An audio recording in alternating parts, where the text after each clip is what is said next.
नमस्कार साथियों। तो कैसे हैं आप लोग? उम्मीद है आप लोग अच्छे होंगे, मस्त होंगे और स्वस्थ होंगे और अच्छे से पढ़ाई कर रहे होंगे।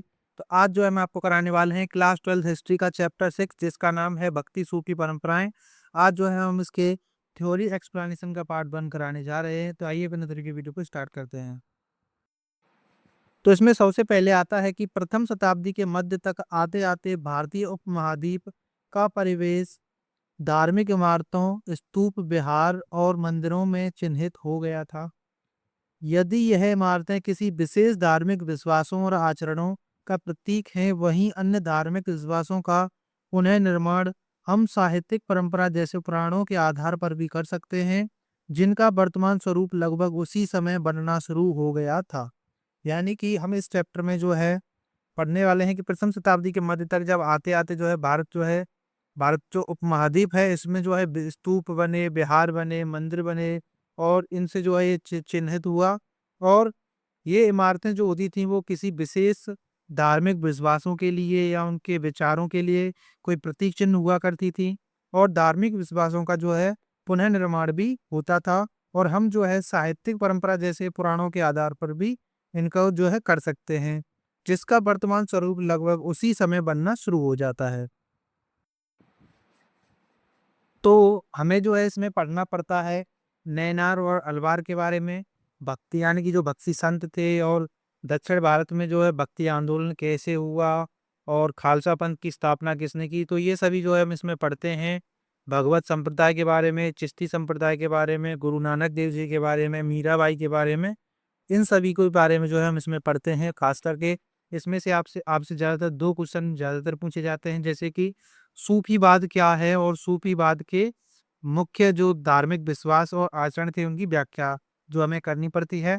दूसरा फिर आपसे पूछा जाता है कि अलवार और नैनार कौन थे, या फिर आपसे पूछा जाता है कि भक्ति आंदोलन के विभिन्न सिद्धांत कौन से थे। तो ये सारे क्वेश्चन जो है आपसे इस चैप्टर में पूछे जाते हैं। और आपसे एक क्वेश्चन भी इस चैप्टर से बाहर पूछा गया था, जो था शंकर देव पर एक संक्षिप्त टिप्पणी लिखिए। ये क्वेश्चन भी आपसे पूछा गया है। आपसे फिर पूछे गए हैं इस्लाम धर्म के 5 स्तंभ कौन से हैं, वो भी वह आपको पढ़ने हैं। और मीराबाई के बारे में भी आपको इसमें अच्छे से पढ़ना होता है, जो कि हम आपको पहले ही बता दे रहे हैं ताकि आपको फिर कोई दिक्कत ना हो। तो आइए बिना देर के वीडियो को स्टार्ट करते हैं। तो इसमें आता है कि धार्मिक विश्वास और आचरण क्या थे, यानी कि जो उनके धार्मिक विश्वास और आचरण थे वो क्या थे। तो साहित्य और मूर्तिकला दोनों में देवी देवताओं का अधिकाधिक दृष्टिगत होना इस काल की सबसे प्रभावी विशेषता थी। और इस काल में विष्णु, शिव और देवी के अनेक रूपों की आराधना हुई। वो जो है शुरू हुई, बल्कि यह आराधना ज्यादा विस्तृत भी हुई। यानी कि इसमें जो है कुछ लोगों के धार्मिक जो आचरण थे या विश्वास थे, तो उनमें जो है साहित्य और मूर्तिकला में जो है दोनों देवी देवताओं के अधिकाधिक दृष्टिगत होना इस काल की जो है भी एक प्रभावी सबसे विशेषता थी। और इस काल में जो है भगवान विष्णु, भगवान शिव के अनेक रूपों की आराधना शुरू ही की गई, बल्कि उसके साथ जो ये जो है ज्यादातर विस्तृत भी हुआ था। आगे आता है कि इस काल में ब्राह्मणीय विचारधारा का प्रसार पौराणिक ग्रंथों की रचना, संकल्पना और परीक्षण द्वारा हुआ। और यह ग्रंथ सरल संस्कृत छंदों में लिखे गए थे, जो वैदिक विद्या से विहीन स्त्रियों और शूद्रों द्वारा भी ग्रहण किए गए थे। यानी कि जो ये काल था, यानी कि भक्ति सूफी परंपरा, यानी कि इसमें जो है भक्ति अलग होता है, सूफी अलग होता है और परंपराएं अलग होती हैं। तो ये भी आपको याद रखना है। तो इस काल में जो है ज्यादातर जो ब्राह्मणीय विचारधाराएं उत्पन्न हुई, पौराणिक ग्रंथ की रचना हुई और संकल्पना भी हुई। और ये जो इनमें जो है छंद लिखे गए थे, यानी कि ये जो संस्कृत छंद लिखे गए थे, ये जो है सरल संस्कृत छंदों में लिखे गए। और ये जो है इनकी जो वैदिक विद्या थी, वो जो है विहीन स्त्रियों और शूद्रों द्वारा भी ग्रहण किए गए थे। आगे आता है कि स्त्री शूद्रों का अन्य सामाजिक वर्गों की आस्थाओं और आचरणों को ब्राह्मणों द्वारा स्वीकार किया जाना और उसे नया रूप प्रदान करना इस काल की एक अन्य विशेषता थी। लगभग 8वीं से 18वीं शताब्दी के मध्य भक्ति सूफी परंपराएं या विचारधाराएं सामने आई थी। यानी कि इस काल में जो है जो स्त्रियां, जो शूद्रों का अन्य जो सामाजिक वर्ग होता था, उनकी आस्थाओं को जो है आचरणों और ब्राह्मणों द्वारा स्वीकार किया गया और उसे जो है नया रूप प्रदान भी किया गया इस काल में। और ये जो है 8वीं से 18वीं शताब्दी के मध्य तक भक्ति सूफी परंपराएं और विचारधाराएं जो है सामने आई थी। तो ये विचारधाराएं सामने कैसे आई, तो वो जो है जब जैन धर्म और बौद्ध धर्म में कुछ बुराइयां उत्पन्न हुई तो दक्षिण भारत में शैव धर्म और वैष्णव धर्म का उदय हुआ, जिन्हें हम नैनार और अलवार भी कहते हैं। यानी कि शैव धर्म जिसमें भगवान शिव की पूजा की जाती थी और वैष्णव धर्म जिसमें भगवान विष्णु की पूजा की जाती थी। तो इसी में जो है हम इसी को जो है नैनार और अलवार भी कहते हैं। तो इन धर्म के संतों ने पुराने धर्म में सुधार करके लोगों को अपनी ओर आकर्षित किया था। यानी कि जो शैव धर्म के लोग थे और वैष्णव धर्म के लोग थे, उन्होंने जो है पुराने धर्म में यानी कि जैन धर्म और बौद्ध धर्म के जो कुछ तत्व थे, उनकी जो बुराइयों को उन्होंने दूर करके उनमें सुधार करके अपना नया धर्म बनाया और इन लोगों को जो है अपनी ओर आकर्षित किया था। तो अब हम देखेंगे कि शैव धर्म क्या था। तो भगवान शिव की पूजा करने वालों को शैव और भगवान शिव से संबंधित धर्म को शैव धर्म कहा जाता है। आगे आता है वैष्णव धर्म। तो जो लोग भगवान विष्णु की पूजा करते थे वह वैष्णव धर्म से संबंधित थे। यानी कि शैव धर्म क्या था, कि शैव धर्म वो था जिसमें भगवान शिव की पूजा की जाती थी, या जो लोग भगवान से संबंधित होते थे उसी को जो है शैव धर्म कहा जाता था। और वैष्णव धर्म था जो लोग भगवान विष्णु की पूजा करते थे, उन्हीं को जो है वैष्णव धर्म से संबंधित मानते थे। अब आगे आता है कि भक्ति आंदोलन को दक्षिण भारत से उत्तर भारत में रामानंद द्वारा लाया गया था। रामानंद एक 12वीं शताब्दी के वैष्णव संत थे। उन्होंने दक्षिण भारत की भक्ति परंपरा को उत्तर भारत में फैलाने में महत्वपूर्ण भूमिका निभाई थी। यानी कि अब तक जो है जो भक्ति आंदोलन था ये जो है सिर्फ दक्षिण भारत में ही चल रहा था, यानी कि साउथ के लोगों में, जिनमें आपके तमिलनाडु, आंध्र प्रदेश, आपके मद्रास या सारे केरल रहा, ये सभी जो है उसमें आते हैं साउथ में। और नॉर्थ में आते हैं आपके उत्तर प्रदेश रहा, बिहार रहा, ये सारे के सारे आपके किस में आते हैं, यानी कि नॉर्थ यानी कि उत्तर में, उत्तर भारत में। तो अब इस उत्तर भारत में जो है इसको भक्ति आंदोलन को कौन लेके आया, तो वो जो है रामानंद लेके आए, जो कि 12वीं शताब्दी के एक वैष्णव संत थे, यानी कि भगवान विष्णु की पूजा करने वाले संत थे। और उन्होंने जो है दक्षिण भारत की जो भक्ति परंपरा थी उसको जो उत्तर भारत में फैलाया, और इसको फैलाने में उन्होंने जो है काफी महत्वपूर्ण भूमिका निभाई थी। और इनके अलावा रामानंद ने दक्षिण भारत की भक्ति परंपरा, विशेष रूप से वैष्णव भक्ति को उत्तर भारत में फैलाया। वे दक्षिण भारत में रहे लेकिन बाद में बनारस में बस गए। बनारस जो है उत्तर प्रदेश में पड़ता है। और ये आपको याद रखना है कि आपसे पूछा जाता है क्वेश्चन ऑब्जेक्टिव में कि उत्तर भारत में जो है भक्ति सूफी पर यानी भक्ति परंपरा को या भक्ति आंदोलन कौन लेके आया, तो वो जो है रामानंद लेके आए थे। और ये जो है किसके उपासक थे, तो ये जो है भगवान विष्णु के उपासक थे। और ये जो है बाद में आकर उत्तर प्रदेश का एक शहर पड़ता है जिसका नाम है बनारस, तो उसमें आकर जो है बस जाते हैं। आगे आता है रामानंद ने उत्तर भारत में वैष्णव भक्ति को बढ़ावा दिया और उनकी शिष्य मंडली ने भी इस आंदोलन को आगे बढ़ाया। आगे आता है कि रामानंद के अलावा चैतन्य महाप्रभु, नामदेव, तुकाराम और जयदेव, कबीर, तुलसीदास, सूरदास, मीराबाई जैसे संतों ने भी भक्ति आंदोलन को लोकप्रिय बनवाया था। यानी कि रामानंद ने जो है उत्तर भारत में जो है वैष्णव जो भक्ति को बढ़ावा दिया, और उनकी जो शिष्य मंडली हुआ करती थी या उनके शिष्य थे, उन्होंने भी जो है भक्ति आंदोलन को जो है बढ़ावा दिया। आगे आता है कि जो रामानंद जी के अलावा जो है चैतन्य महाप्रभु ने, नामदेव ने, तुकाराम ने, जयदेव ने, कबीरदास ने, तुलसीदास ने, सूरदास ने और मीराबाई जैसे संतों ने जो है भक्ति आंदोलन को जो है अधिक लोकप्रिय बना दिया था। आप भी जानते हैं कि मीराबाई जो है भगवान कृष्ण को जो है अपना पति मानती थी, और उन्हीं के जो उसमें जो है ये भक्ति में लीन रहती थी। अब आगे आता है कि भक्ति आंदोलन का उद्देश्य हिंदू धर्म और समाज में सुधार करना और हिंदू धर्म और इस्लाम के बीच समन्वय स्थापित करना था। यानी कि भक्ति आंदोलन का उद्देश्य था कि हिंदू धर्म और समाज में सुधार करना और हिंदू धर्म और इस्लाम के बीच जो समन्वय स्थापित करना, यानी कि भाईचारा बनाना। तो ये जो है भक्ति आंदोलन का उद्देश्य था। आगे आता है प्रारंभिक भक्ति परंपरा, यानी कि प्रारंभिक भक्ति परंपरा कैसी थी। तो प्रारंभिक भक्ति परंपरा विशेष रूप से दक्षिण भारत में वैष्णव यानी जिन्हें हम अलवार कहते हैं और शैव जिन्हें हम नैनार संत की शिक्षाओं और गीतों के माध्यम से उभरी। यह भक्ति आंदोलन का एक महत्वपूर्ण हिस्सा था जिसने बाद में पूरे भारत में प्रभाव डाला। यानी कि जो प्रारंभिक भक्ति परंपरा थी ये जो है फैली थी आपके दक्षिण भारत में, और ये जो है दो समुदायों फैली जिनमें वैष्णव और शैव धर्म था। यानी वैष्णव धर्म जो अलवार संत थे और शैव धर्म जो कि नैनार संत हुआ करते थे, उनकी शिक्षाओं से और गीतों से इसको जो है यानी कि ये जो है ज्यादा उभरी और ये जो है भक्ति आंदोलन का एक महत्वपूर्ण हिस्सा भी बनी, जिसने बाद में पूरे भारत पर प्रभाव डाला था। अब आगे आता है कि प्रारंभिक भक्ति परंपरा की प्रमुख विशेषताएं, यानी कि जो प्रारंभिक जो भक्ति परंपरा थी उसकी विशेषताएं क्या थी। सबसे पहला आता है भक्ति मार्ग।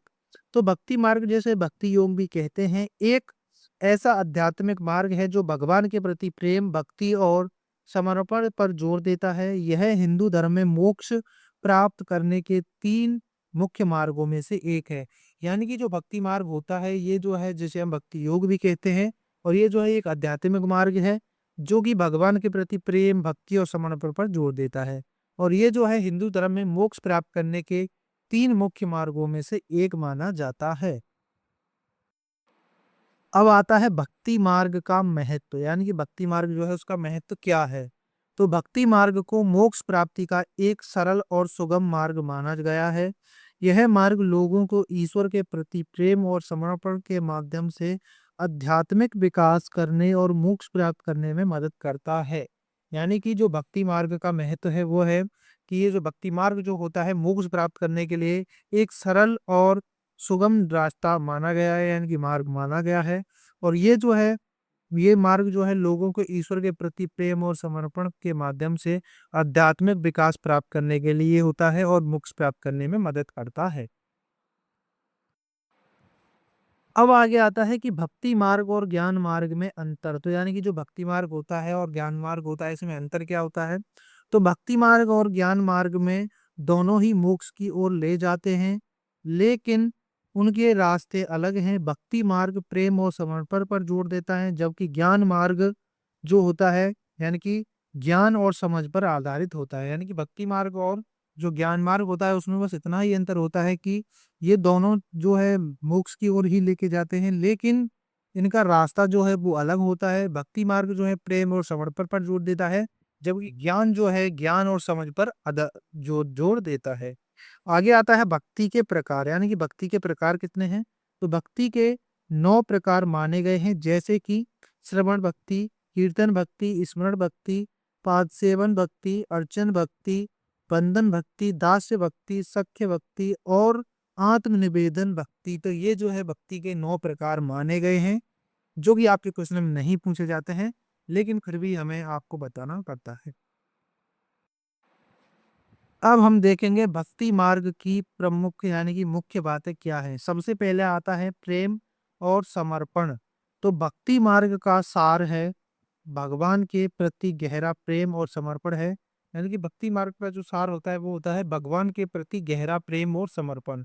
और भक्त अपने जीवन के हर पहलू को भगवान को समर्पित करता है। यानी कि जो भगवान की पूजा करते हैं, जो भक्त होते हैं, वो जो अपने जीवन का हर पल या हर पहलू जो है भगवान को समर्पित कर देते हैं। आगे आता है ईश्वर के प्रति निष्ठा। यानी कि भक्ति मार्ग ईश्वर के प्रति अटूट विश्वास और निष्ठा पर आधारित है। भक्त भगवान में विश्वास रखता है और उनकी कृपा पर निर्भर रहता है। यानी कि जो भक्त होते हैं, यानी कि जो भक्ति करते हैं, वो जो है ईश्वर के प्रति काफी ज्यादा निष्ठा रखते हैं, यानी कि उन पर अटूट विश्वास रखते हैं और उन्हीं पर जो है आधारित रहते हैं। और ये जो है उनकी कृपा पर ही जो ये जो है निर्भर रहते हैं। अब आगे आता है कि आध्यात्मिक विकास, यानी कि आध्यात्मिक विकास कैसा होता है। तो भक्ति मार्ग ना केवल भगवान के साथ संबंध स्थापित करने का मार्ग है, बल्कि यह आंतरिक विकास और आत्म साक्षात्कार का भी मार्ग है। यानी कि ये जो है आध्यात्मिक विकास पर भी जोर देता है। यानी कि भक्ति मार्ग जो है ना केवल भगवान के साथ संबंध स्थापित करने का मार्ग है, बल्कि यह आंतरिक विकास और आत्म साक्षात्कार का भी मार्ग है। आगे आता है धर्म के इतिहासकार भक्ति परंपरा को 2 मुख्य वर्गों में बांटते हैं, सगुण और निर्गुण। तो आपने पहले पढ़ा कि भक्ति जो होती है वो कितने प्रकार की होती है, वो जो 9 प्रकार की होती है, लेकिन भक्ति परंपरा जो होती है वो उसको जो है जो इतिहासकारों ने जो है 2 भागों में बांटा है। यानी भक्ति और भक्ति परंपरा अलग अलग होती है, ये भी आपको याद रखना है।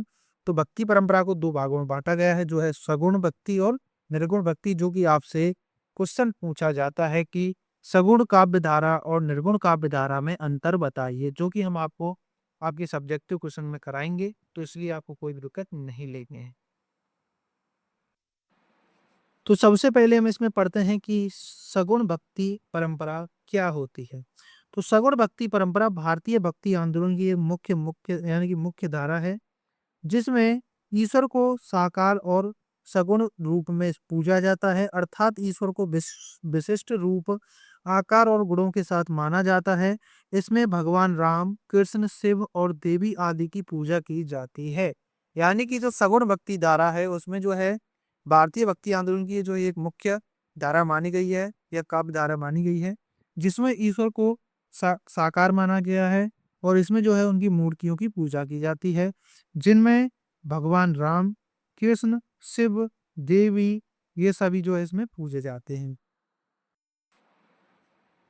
अब आगे आता है कि सगुण भक्ति का अर्थ, तो यानी कि जो सगुण भक्ति होती है उसका अर्थ क्या होता है?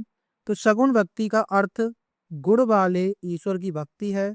सगुण भक्ति में भक्त ईश्वर के प्रति रूपों जैसे कि राम, कृष्ण, शिव आदि की पूजा करते हैं और उनकी लीलाओं, रूप, गुण और महिमा का गायन करते हैं। तो आप जानते हैं कि आज के टाइम पर भगवान राम की कितनी ज्यादा पूजा की जाती है और भगवान कृष्ण की पूजा की जाती है। आप जानते हैं कि भगवान राम का जो तीर्थ स्थल है वो जो है अयोध्या में है और भगवान कृष्ण का जो तीर्थ स्थल है वो मथुरा में है। आगे आता है कि सगुण भक्ति की जो विशेषता है वो क्या है? सबसे पहले आता है ईश्वर का साकार रूप, यानी कि इसमें जो है ईश्वर को जो है साक्षात्कार माना गया है, यानी कि उन्होंने माना है कि ईश्वर विद्यमान होता है। तो सगुण भक्त ईश्वर को साकार रूप में मानते हैं, यानी उन्हें एक विशिष्ट रूप, आकार और गुणों के साथ देखते हैं, उन्हें जो है पूजते हैं। अगली जो विशेषता है वो है विशिष्ट देवताओं की पूजा।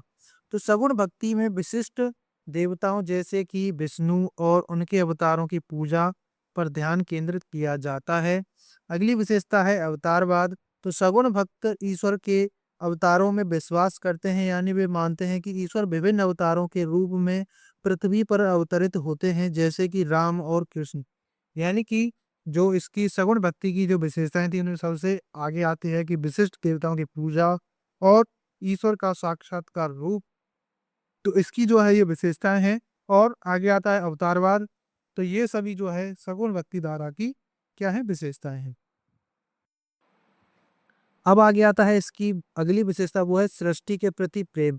तो सगुण भक्त ईश्वर को सृष्टि का रचयिता मानते हैं और ईश्वर के प्रति प्रेम और भक्ति प्रदर्शित करते हैं। तो यानी कि सगुण जो भक्ति के जो भक्त होते हैं वो जो मानते हैं कि ईश्वर ने जो है सृष्टि को रचा है और इसीलिए वो जो है ईश्वर के प्रति प्रेम रखते हैं और उनकी जो है भक्ति करते हैं। आगे आता है सगुण भक्ति की शाखाएं, यानी कि सगुण भक्ति की भी शाखाएं हैं, जिनमें राम भक्ति शाखा। तो राम भक्ति शाखा में भगवान यानी कि राम को अपना इष्ट मानते हुए उनकी शक्ति यानी कि उनकी भक्ति करते हैं, उनकी पूजा करते हैं। तो ये जो है सगुण भक्ति की एक शाखा है, जिनमें अगली आती कृष्ण भक्ति शाखा, यानी कि जो सगुण भक्ति है उसमें यानी कि सगुण काव्य धारा जो है इसमें जो है राम भक्ति शाखा और कृष्ण भक्ति शाखा इसमें जो है दोनों प्रचलित हैं। और कृष्ण भक्ति शाखा में भगवान यानी भक्त भगवान कृष्ण को अपना इष्ट मानते हैं और उनकी भक्ति करते हैं। अब आगे आता है सगुण भक्ति काव्य धारा के जो है प्रभाव क्या है। सबसे पहले आता है सामाजिक सुधार। तो सगुण भक्ति ने सामाजिक सुधारों में महत्वपूर्ण भूमिका निभाई है, यानी कि जो समय जो सगुण भक्ति होती थी इसके प्रभाव पड़े जिनमें सामाजिक सुधार हुए। आगे आता है साहित्यिक योगदान। तो सगुण भक्ति ने साहित्य में भी महत्वपूर्ण योगदान दिया और कई महान कवि और लेखक सगुण काव्य यानी कि जो भक्ति के से जो है प्रेरणा से प्रेरित हुए। अगला आता है सांस्कृतिक प्रभाव। तो सगुण भक्ति ने भारतीय संस्कृति पर गहरा प्रभाव डाला और आज भी यह भारतीय समाज का एक महत्वपूर्ण हिस्सा है। यानी कि इसमें जो है सगुण भक्ति ने जो है साहित्यिक योगदान भी दिया, सांस्कृतिक प्रभाव पर भी योगदान दिया। तो इन सभी पर जो है इन्होंने योगदान दिया। साहित्य भक्ति में इन्होंने योगदान दिया कि इन्होंने जो है कई महान कवि हुए जिन्होंने जो है सगुण भक्ति की प्रेरणा से प्रेरित होकर कुछ लिखा। तो अब हम देखेंगे जो सगुण भक्ति काव्य धारा में जो कवि हुए थे या जो संत हुए थे वो कौन कौन थे। तो सबसे पहले आते हैं तुलसीदास। तो तुलसीदास एक महान राम भक्त कवि थे जिन्होंने रामचरित जैसी महत्वपूर्ण रचना लिखी है। यानी कि तुलसीदास के बारे में आपसे पूछा जाता है ऑब्जेक्टिव क्वेश्चन में कि रामचरितमानस की रचना किसने की है, तो ये जो है तुलसीदास जी ने की है। और ये जो है राम भक्ति शाखा के कवि हैं। अगला आता है सूरदास। तो सूरदास एक महान कृष्ण भक्त कवि थे, जिन्होंने सूरसागर जैसी महत्वपूर्ण रचनाएं लिखी हैं। तो सूरदास जो है कृष्ण भक्ति शाखा के कवि थे। आगे आता है मीराबाई। ये भी मीराबाई एक महान कृष्ण भक्त यानी कि कवित्री थी, जिन्होंने अपनी भक्तिपूर्ण रचनाओं से कृष्ण भक्ति को लोकप्रिय बनाया था। यानी कि सूरदास, तुलसीदास और मीराबाई जो है, ये जो है यानी कि जो तुलसीदास थे वो जो है राम भक्त थे, लेकिन सूरदास और मीराबाई जो थी वो जो है कृष्ण भक्त थी। अब हम देखेंगे निर्गुण भक्ति परंपरा यानी कि निर्गुण भक्ति काव्य धारा क्या थी। तो निर्गुण भक्ति परंपरा भक्ति आंदोलन की एक प्रमुख शाखा है, जो ईश्वर के निराकार निर्गुण रूप में विश्वास करती है। यह ईश्वर के रूप और मूर्ति पूजा का विरोध करती है और आंतरिक साधना पर जोर देती है। निर्गुण भक्ति परंपरा ने भारतीय समाज में सामाजिक और धार्मिक सुधारों को बढ़ावा दिया है। यह परंपरा आज भी कई लोगों के लिए प्रेरणा का स्रोत है। यानी कि जो निर्गुण भक्ति का धारा है, इसमें जो है भगवान को जो है निराकार माना गया है। यानी कि वो मानते हैं कि भगवान का जो है कोई रूप नहीं है, कोई उनका गुण नहीं है, और ये जो है भगवान की पूजा भी जो है उनकी यानी कि मूर्तियों के साथ नहीं करते हैं। इन्होंने जो है मूर्ति पूजा का विरोध किया और इन्होंने कहा है कि हमें जो है अपने मन की आत्मा को जो है अच्छे से यानी कि उसको जो है सुंदर रखना चाहिए, अपने विचार अच्छे रखने चाहिए। और इस निर्गुण भक्ति का विधारा ने जो है भारतीय समाज में सामाजिक और धार्मिक सुधारों को भी बढ़ावा दिया, और यह परंपरा आज भी कई लोगों के लिए जो है प्रेरणा का एक स्रोत मानी गई है। अब हम देखेंगे कि निर्गुण भक्ति परंपरा की प्रमुख विशेषताएं क्या हैं। तो सबसे पहले आता है ईश्वर का निराकार रूप। तो निर्गुण भक्त ईश्वर को निराकार, निर्गुण और अविनाशी मानते हैं। वे ईश्वर को किसी भी रूप या आकृति में नहीं देखते हैं। यानी कि इसकी जो पहली विशेषता है वो है ईश्वर का निराकार रूप। यानी कि जो निर्गुण भक्ति का विधारा के जो कवि हैं, संत हैं या भक्त हैं, वो मानते हैं कि ईश्वर का कोई रूप नहीं है और उनकी जो है कोई आकृति नहीं है, इसीलिए वो जो है मूर्ति पूजा का विरोध करते हैं। अगला आता है इसकी विशेषता मूर्ति पूजा का विरोध। तो निर्गुण भक्त मूर्ति पूजा का विरोध करते हैं और ईश्वर को किसी भी बाहरी रूप या प्रतीक में नहीं पूजते हैं।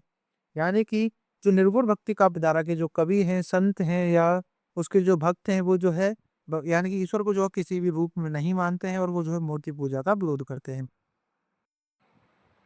अगली इसकी जो विशेषता है वो है आंतरिक साधना पर जोर। यानी कि निर्गुण भक्त ईश्वर की प्राप्ति के लिए आंतरिक साधना जैसे कि ज्ञान, प्रेम और भक्ति पर जोर देते हैं। अगली इसकी जो विशेषता है वो है सामाजिक कुरीतियों का विरोध। यानी कि निर्गुण भक्ति भक्त जो होते हैं वो जाति पाति, ऊंच नीच, धार्मिक आडंबरों और सामाजिक कुरीतियों का विरोध करते हैं।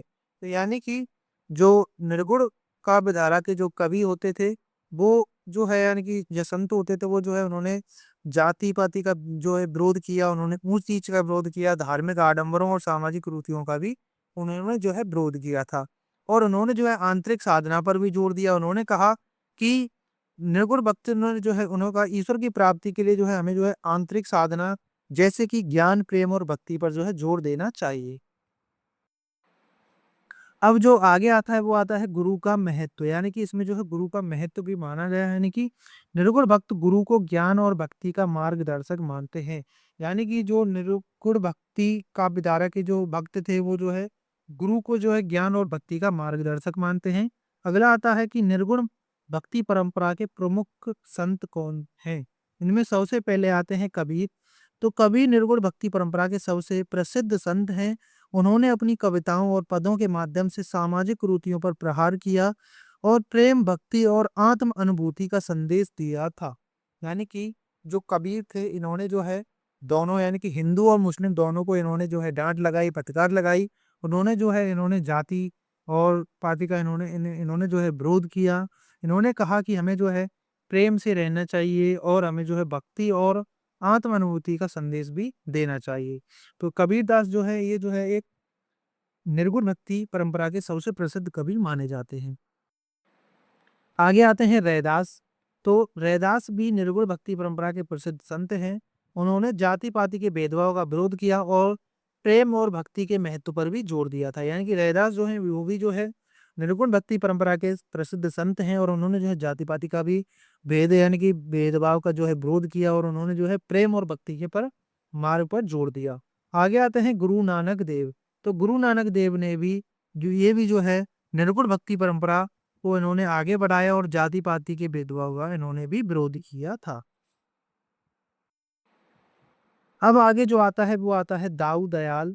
तो दाऊ दयाल निर्गुण भक्ति परंपरा के प्रसिद्ध संत हैं। उन्होंने भी जाति पाति के भेदभाव का विरोध किया और प्रेम और भक्त के यानी भक्ति के महत्व पर जोर दिया था। तो यानी कि इसमें आपने पढ़े कबीरदास, मीराबाई, सभी आपने जो है यानी कि निर्गुण भक्ति धारा में और आपके सगुण भक्ति धारा में ये सभी पढ़े, जो कि आपके लिए इम्पोर्टेंट हैं और इनसे आपसे क्वेश्चन भी पूछे जाते हैं 5 नंबर में, जो कि हम आपको ऑब्जेक्टिव क्वेश्चन और सब्जेक्टिव क्वेश्चन दोनों में कराएंगे।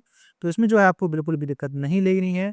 अगली आपकी जो वीडियो आएंगी उनमें हम पढ़ेंगे सूफीवाद के बारे में, चिश्ती संप्रदाय के बारे में, मोइन आपके जो है निजामुद्दीन औलिया, मोइनुद्दीन चिश्ती और शेख सलीम चिश्ती, इन सभी के बारे में जो है हम इसमें पढ़ेंगे। तो अब ये वीडियो जो है यहीं पर समाप्त होती है। Thanks for watching this video. अगर आपने वीडियो एंड तक देखी है तो आपको अच्छे से समझ में आई होगी और अगली वाली जो वीडियो आएंगी वो भी आपको इससे भी ज़्यादा बहुत अच्छे से समझ में आएंगी, क्योंकि उनमें से जो है आपके ज़्यादातर क्वेश्चन पूछे जाते हैं। तो अब ये वीडियो जो है यहीं पर समाप्त होती है। मिलते हैं अगली वीडियो में, तब तक के लिए जय हिंद, वंदे मातरम।